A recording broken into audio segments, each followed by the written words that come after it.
Музичкото парче кој што го слушнавте, чи видеозапис го видовте, е одличен вовед во разговорот на редниве минути со гостинката во студиото 3 на македонската телевизија.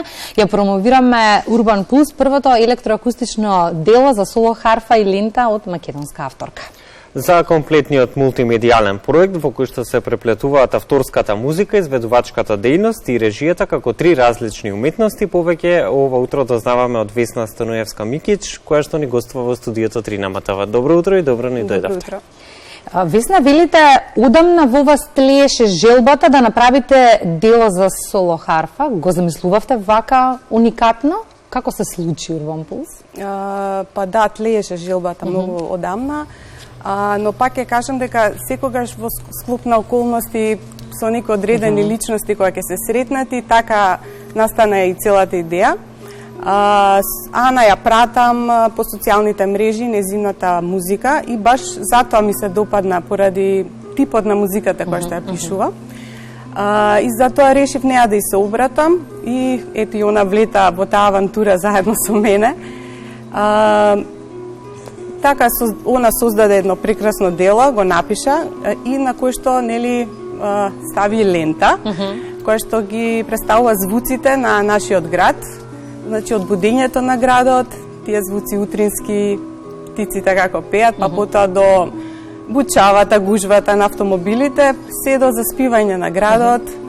И така и е поделена композицијата на три дела: будење, бучава и заспивање на градот. Споминавте композицијата, ја направивте заедно со композиторката Ана Пантевска. Колку беше сложен процесот на создавање на Urban Pulse? Каква беше комуникацијата со Ана и впрочем ви кликна ли она енергија на прва што се вели?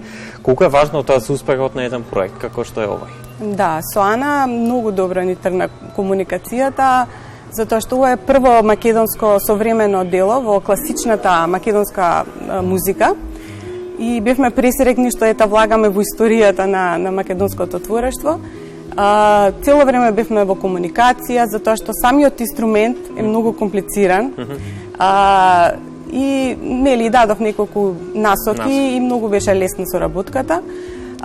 Но потоа ние заедно со режисерот Андреј Маријановиќ, без екипа, сами го реализиравме овој проект. На тоа сакам да го ставиме акцентот и на редниве минути, нешто што навистина ме изненади како информација. Режија, доколку можеме, би сакала да го погледнеме видеозаписот за да можеме и да го прокоментираме. Се чини дека секој тон го следи соодветна слика, многу прецизно направен. Јас мислам дека е видеозапис работен со многу големо внимание и ме изненади моментот дека навистина е работен без бројна екипа. Да. Значи, прво морам да кажам дека Андреј Маријановиќ е ликовен уметник, па потоа е режисер, ама јас него му верувам и затоа и него му се обратив, затоа што знам дека многу е квалитетен. И сега помош имавме само од мојот сопруг Александар Микич, кој што нормално ја не можам сама да го дигнам инструментот, беше он тука да ни помогне. Во утринските часови станавме во 3 савајле, за во 4 да се местиме. Буквално све правевме сами. Андреј, нели, Александар тука му помагаше да поддржи камерата или некое светло кога беше ноќ. Така да беше многу возбудливо и предизвик беше. Јас малку се плашев како се тоа ќе испадне, затоа што само бевме двајца, тројца. Но многу сум задоволна од резултатот. На видеозаписот го забележуваме Скопје во сите делови од денот, и онаа мирната страна, будењето, лично моја омилена, бидејќи ја живеам некои 12 на години, барем со утринската програма, го обожувам будењето на Скопје и бучавата и заспивањето. Кој дел од денот вам ви е омилен? Искрено, какво Скопје најмногу го сакате? Ноќе. Да. Како зумете? Нормално. Затоа што мене се уште и со мали деца утрата ми се тешки за станување, а тој дел кога све се стишува, тогаш ми е најмирно, најмногу сакам да уживам во ноќта. Споминавте, имавте дилеми во процесот на создавањето на самата мелодија.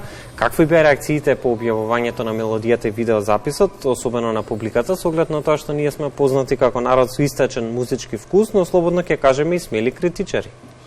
Искрено позитивно сум изненадена и исто и од колегите, затоа што знаеме дека тука во Македонија видеозаписи, спотови се прават само на естрадни звезди или бендови, нели?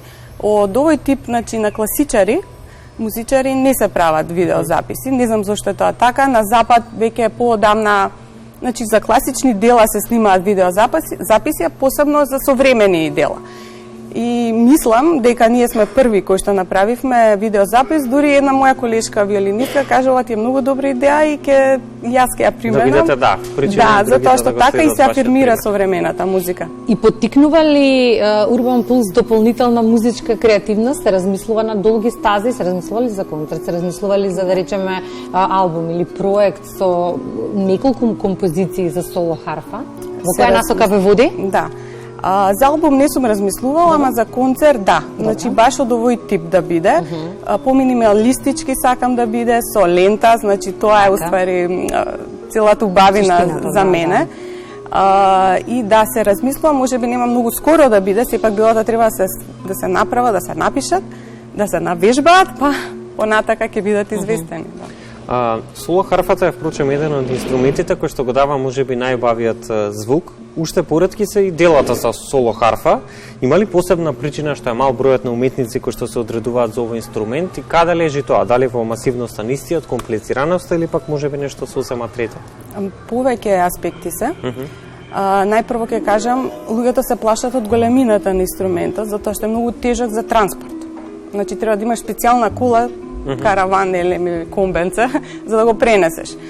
Второ, луѓето и цената ги плаши, затоа што цената се движи од, не знам, 15.000 евра, најефтината до 80.000 евра. Сериозна инвестиција. Да, да. Значи, ние со нашите примања тука скромни, не може секој тоа да си го дозволи и мислам и самата сложеност на инструментот има 7 педали во долниот дел на инструментот, по 3 нивоа, каде што се менуваат скалите, дурови, молови, 47 жици има и луѓето едноставно полесно ми ја додберат пијано, гитара, хармоника, не знам. И тоа е тоа. А мислам дека не треба да се плаша, затоа што посебно ако дете почне уште од помала возраст, например 7-8 години, секогаш е многу све поедноставно ако се почне помлад.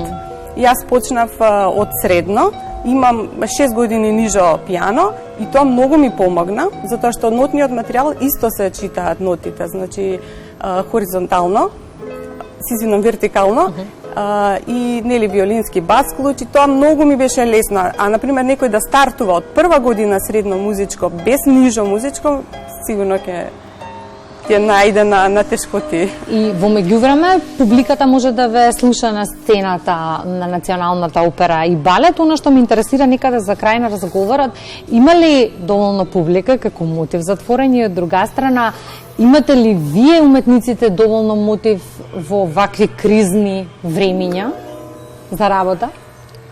Искрено имаме верна публика. Добра. Значи има луѓе што буквално купуваат за цела година блок карти се тоа и јас сум воодушевена од такви луѓе. Значи за пример блок карти за сите опери. И доаѓаат и но сепак ќе кажам дека балетот секогаш е посет. Операта посебно за мајски оперски вечери е најпосетена. Преку година не сме ние нешто премногу задоволни. Не знам што да кажам во овие кризни времиња, кажав, таа е публиката, тие љубители на операта и балетот. Што ви е мотив? Што ве движи тогаш? Вас? Па програмата, ние си ја сакаме работата, музиката ја сакаме, значи не си ги сакаме инструментите, сакаме да вежбаме, да создаваме музика. Тоа е тоа. Весна, благодариме за одвоеното време, за тоа што утрото го поминавте заедно со гледачите на македонската телевизија. Ви посакуваме многу успех на професионален план и верувам дека Урбан Пулс ќе биде впрочем потик и за другите уметници, како што напоминавте, да се обидат делата од класичната музика да ги претворат и во видеозаписи. Ви благодарам. Споминавте долгове немаше на екраните, јас се надевам дека во периодот кој што следува почесто ќе се гледа. Да, се надевам. Благодарам. Благодарам.